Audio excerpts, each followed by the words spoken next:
Hello everyone, I am making a game in Godot 4.3 called Swordy, and basically, game idea is to swing your sword around with your mouse cursor and defeat waves of enemies. Now, at the end of each wave, you'll be able to make upgrades and things. And it's basically just a loop. I haven't really thought of it yet. This is just like a first part of it. Honestly, not a lot can be said for making the first part of the game, like getting started. And honestly, I'm gonna skim through most of this footage because I have 5 hours of from a stream I was doing, which I do go. I'm gonna start streaming now, doing Godot stuff. But I'll only show the important parts and the challenges that I had to overcome while making this. Here is the first milestone to this project so far, is making our first object. Now I'm going to show the code to it, so if you really want to watch it in slow motion. It's going to last for 5 seconds. After that, I wanted to add a little more weight to the sword to make it lag behind the mouse cursor and to add a line to show where it's going.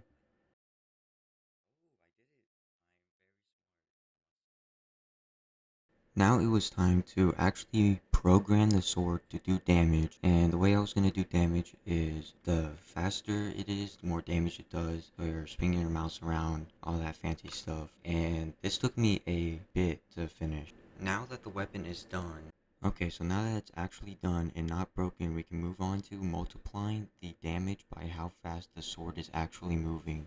Multiplying the damage by its speed was actually the hardest thing throughout this whole stream because it would reach super high numbers in the thousands instead of being like a simple 0 to 100 damage. I made a few changes, mostly the color of the line, and it now moves a lot better than it did before.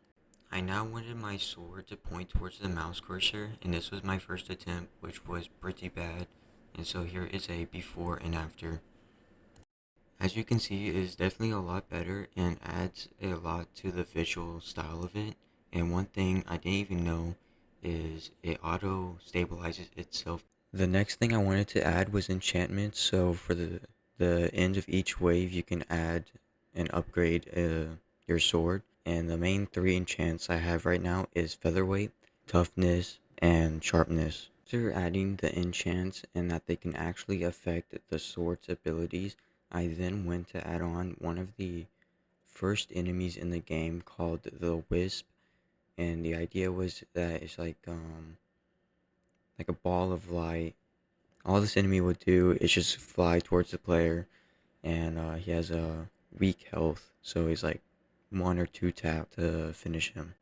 After getting the damage multiplied by the speed, I then made it so you can actually off the enemy, and everything works now. I hope you guys enjoy the video and this new style of me talking into the microphone without a script, and I will be making a part series to this.